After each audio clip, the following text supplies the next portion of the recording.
নমস্কার সবাইকে, আমি মাম্পি। আমি ভালো আছি। তোমরা সবাই কেমন আছো অবশ্যই জানিও। শান্তিনিকেতনের গাছের অনেক প্রাধান্য আছে। তার মধ্যে একটা গাছ হলো ছাতিম গাছ। আর এইখানে যে একটা গাছ দেখা যাচ্ছে সেটা হচ্ছে বট গাছ। এই বট গাছ সম্বন্ধে অনেক কাহানি শোনা যায়। তার মধ্যে যেগুলো আমি জানি, যে রবীন্দ্রনাথ এখানে বসে অনেক কবিতা লিখতেন, উপন্যাস লিখতেন, নাটক লিখতেন, গান গাইতেন, ছবি আঁকতেন, এই ধরনের অনেক কিছু করতেন। এই গাছটাকে ঘিরে মানুষের অনেক কৌতূহল আছে, কারণ রবীন্দ্রনাথের অনেক স্মৃতি এই গাছটাকে ঘিরে আছে। শান্তিনিকেতনে এই বট গাছটা ছাড়াও আর একটা গাছের সবথেকে বেশি প্রাধান্য, সেটা হলো ছাতিম গাছ। কারণ রবীন্দ্রনাথের বাবা দেবেন্দ্রনাথ ঠাকুর সবার প্রথম 1863 সালে শান্তিনিকেতনে আসেন। তখন এই শান্তিনিকেতনে একটাই গাছ ছিল, সেটা হচ্ছে ছাতিম গাছ। তাই বিশ্বভারতীর যে কোনো অনুষ্ঠান, মানে ফ্রেশার্স, ফেয়ারওয়েল, সেমিনার বা কনভোকেশন, সবসময় ঐতিহ্য হিসাবে ছাতিম গাছের পাতা দেওয়া হয়। ভয়েসটা তোমাদের কেমন লাগলো অবশ্যই জানিও। তারপর আমরা চলে গেছিলাম রবীন্দ্রনাথ ঠাকুরের মিউজিয়ামে।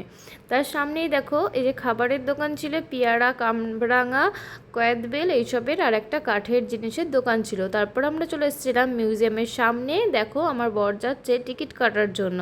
টিকিট না কাটলে তো ঢুকতে দেবে না, তাই টিকিটটা কাটতেই হবে। তো টিকিট কাটার জন্য লাইনেও দাঁড়িয়ে পড়েছে। তো বেশি ভিড় ছিল না, একজনের পরেই ও ছিল। তো চলো ও টিকিটটা কেটে নেই, আর আমি তোমাদের সঙ্গে সামনেটা একটু শেয়ার করে নিচ্ছি। ভেতরে কিন্তু ভালোই ভিড় ছিল। তো এইখানে খুব কম লোক ছিল। তারপর ও দেখো টিকিটটা কেটে নিল। এই যে রবীন্দ্রনাথ ঠাকুরের সিগনেচার করা আছে, আর টিকিটের মূল্য 100 টাকা। তো চলো এবার ভেতরে ঢোকা যাক। এই যে আমরা ভেতরে ঢুকছি, সিকিউরিটি গার্ড টিকিটগুলোকে চেক করে নিচ্ছিল। আর ওই দেখো দেখা যাচ্ছে মিউজিয়ামটা খুব সুন্দর ভেতরে, কিন্তু ভেতরে দুর্ভাগ্যবশত ক্যামেরা অ্যালাউ নেই, তাই তোমাদের সঙ্গে ভেতরটা শেয়ার করতে পারলাম না। কিন্তু তোমরা যেই শান্তিনিকেতন বোলপুরে আসবে অবশ্যই মিউজিয়ামটা দেখো, খুব ভালো লাগবে। তারপর দেখো আমরা যাচ্ছিলাম রবীন্দ্রনাথ ঠাকুর যে গাড়িটা ব্যবহার করতো ওই গাড়িটাকে দেখতে। এই যে আমার বর আর অলি ছিল, আর দিদি আর জামাইবাবু ফটো তুলে নিচ্ছিল। এই দেখো গাড়িটার সামনে খুব সুন্দর একটা গেট আছে, খুব ভালো লাগলো।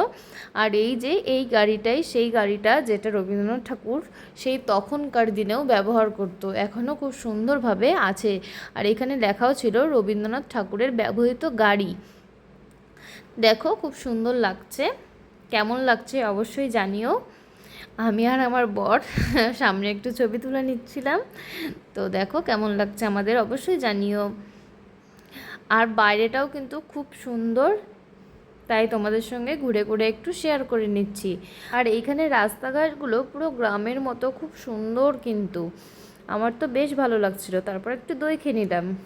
আর আমাদের অলি তো অনেক ছোট, তাই ও একটু বায়না করছিল ওকে একটা বাবলস কিনে দেওয়ার জন্য। তারপর ওকে বাবলসটা কিনে দেওয়া হলো।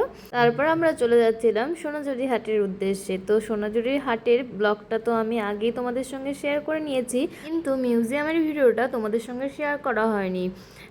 আমার মনে ছিল না, ট্রাপসে ছিল, তাই হঠাৎ করে আজকে চোখে পড়লো। আর এটা ছিল শান্তিনিকেতনে যেই ডিসেম্বর মাসের 23 তারিখে পৌষ মেলাটা হয়, সেই পৌষ মেলার মাঠ। বাংলার পৌষ মাসের 7 তারিখ থেকে হয়। তোমরা যে যে বোলপুরের আশেপাশে থাকো তারা অবশ্যই কিন্তু যেও, খুব সুন্দর মেলা হয়। আমরা এবার যেতে পারবো না, খুব খারাপ লাগছিল। তো এই দেখো এই যে জামাইবাবুর গাড়িটা রাখা হয়েছিল এখানে। আর এই যে এই রুমটাতে আমার বর এইখানেই 5 বছর ছিল কিন্তু। তারপর ও আর জামাইবাবু গেছিলো ওর রুমটাকে একটু দেখতে, অনেক দিন পর গেছে, তাই ওর রুমটাকে একটু দেখবে। ওর নামও লেখা আছে। বলছে হ্যাঁ নামটাকে দেখতে পেয়ে গেছি। হ্যাঁ বলছি বা খুব ভালো হয়েছে। রুমটাকে একবার চোখের দেখা দেখে এলো। অনেক স্মৃতি জড়িয়ে আছে এই বোলপুর শান্তিনিকেতন জুড়ে ওর।